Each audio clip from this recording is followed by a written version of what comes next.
നമ്മളെല്ലാവരും ദിവസവും പല ആഗ്രഹങ്ങൾക്ക് പിറകെ ഇങ്ങനെ പോയിക്കൊണ്ടിരിക്കുകയാണ്. ഇന്നൊരാഗ്രഹം അത് നേടിക്കഴിഞ്ഞാൽ അടുത്ത ദിവസം വേറെ ആഗ്രഹം. അങ്ങനെ ആഗ്രഹങ്ങൾക്ക് പിറകെ പോയി നാം ഒരിക്കലും സന്തോഷവാന്മാരായി ഇരിക്കാൻ എപ്പോഴും സാധ്യത കുറവാണ്.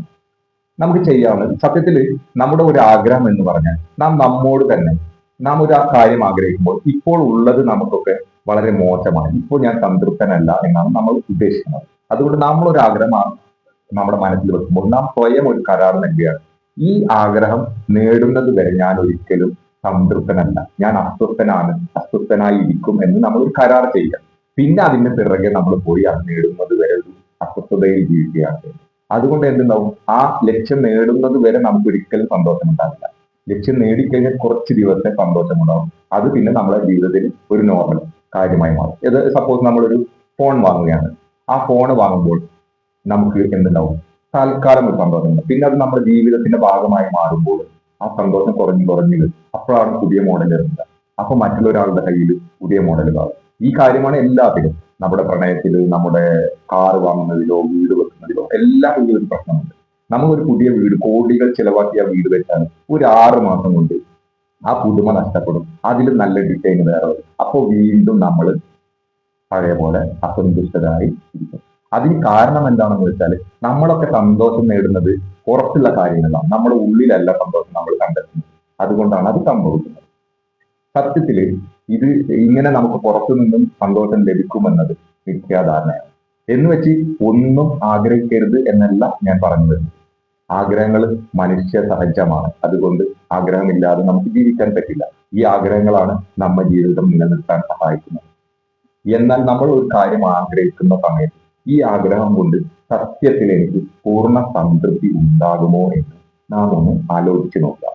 പൂർണ്ണ സംതൃപ്തി, നല്ല മാറ്റം വരുത്താൻ എനിക്ക് കഴിയുന്ന ഒരു ആഗ്രഹമാണ് എന്ന് പൂർണ്ണമായും ഉറപ്പുണ്ടെങ്കിൽ അതിന് പിറകെ നമ്മൾ പോകണം.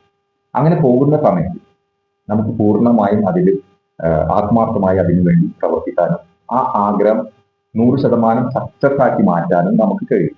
സത്യത്തിൽ ഈ സന്തോഷം എന്ന് പറയുന്നത് ഒരു ലക്ഷ്യമല്ല, അത് മാർഗമാണ്. ആ മാർഗത്തിൽ ഒരു ലക്ഷ്യത്തിലെത്തുമ്പോൾ ഉണ്ടാകുന്ന, അതിനിടയ്ക്ക് ഉണ്ടാകുന്ന കാര്യങ്ങളിൽ നമ്മൾ സന്തോഷം കണ്ടെത്തുക എന്നതാണ്. യഥാർത്ഥത്തിൽ നമ്മുടെ ഒക്കെ ലക്ഷ്യം ഒന്നാണ്, അവസാനം തീർന്നു പോകും, മരിച്ചു പോകും. അതുവരെ എന്തൊക്കെയോ ചെയ്യുന്നു എന്നുമാണ്. ഈ ചെയ്യുന്ന കാര്യങ്ങളിൽ നമുക്ക് സന്തോഷം കിട്ടാൻ കഴിയുന്നില്ലെങ്കിൽ ഇതൊക്കെ ചെയ്തിട്ട് എന്ത് കാര്യം? സമയം വെറുതെ പോകുന്നു, ആയുസ് വെറുതെ പോകുന്നു, സമ്പത്ത് വെറുതെ പോകുന്നു, അങ്ങനെ കാലം തീരുന്നു. ഇതിലിടയ്ക്ക് നാം സന്തോഷിക്കാൻ സമയം കണ്ടെത്താറില്ല.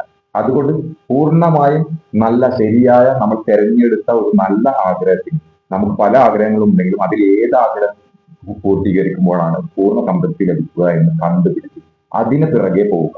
അങ്ങനെ പോകുമ്പോൾ നമുക്ക് ആ വഴിയിൽ പൂർണ്ണ സന്തോഷം കണ്ടെത്താൻ പറ്റും. അതിലുണ്ടാവുന്ന ബുദ്ധിമുട്ടുകൾ, അതിലുണ്ടാകുന്ന കഷ്ടപ്പാടുകൾ, ഇതൊക്കെ നമുക്ക് സന്തോഷകരമായി തീരും. ഇതൊക്കെ നാം അനുഭവിക്കുമ്പോൾ നമുക്ക് ദുഃഖമെല്ലാം ഉണ്ടാവുക. നാം ഒരു ലക്ഷ്യത്തിലേക്ക് എത്തുമ്പോഴുള്ള സന്തോഷത്തിന്റെ കാര്യം നമുക്ക് മനസ്സിലാകുമ്പോൾ ആ യാത്രയിലും വളരെയധികം സന്തോഷം നിലനിർത്താൻ നമുക്ക് കഴിയും. അതുകൊണ്ട് നമ്മുടെ ആഗ്രഹങ്ങളെ പൂർണ്ണമായും സെലക്ട് ചെയ്ത് നല്ല ആഗ്രഹങ്ങൾക്ക് പിറകെ മാത്രം പോവുക. ആ ആഗ്രഹങ്ങൾക്ക് പിറകെ പോയി ജീവിതത്തിൽ ശരിയായ മാറ്റങ്ങൾ വരുത്താൻ ആ ജീവിതത്തിലെ ത്രൂ അവസാനം വരെ നമുക്ക് സന്തോഷം കണ്ടെത്തി ആ സന്തോഷം മറ്റുള്ളവരിലേക്ക് പകർന്നുകൊണ്ട് ജീവിക്കാൻ കഴിയുമോ എന്ന് പരീക്ഷിച്ച് നോക്കുക.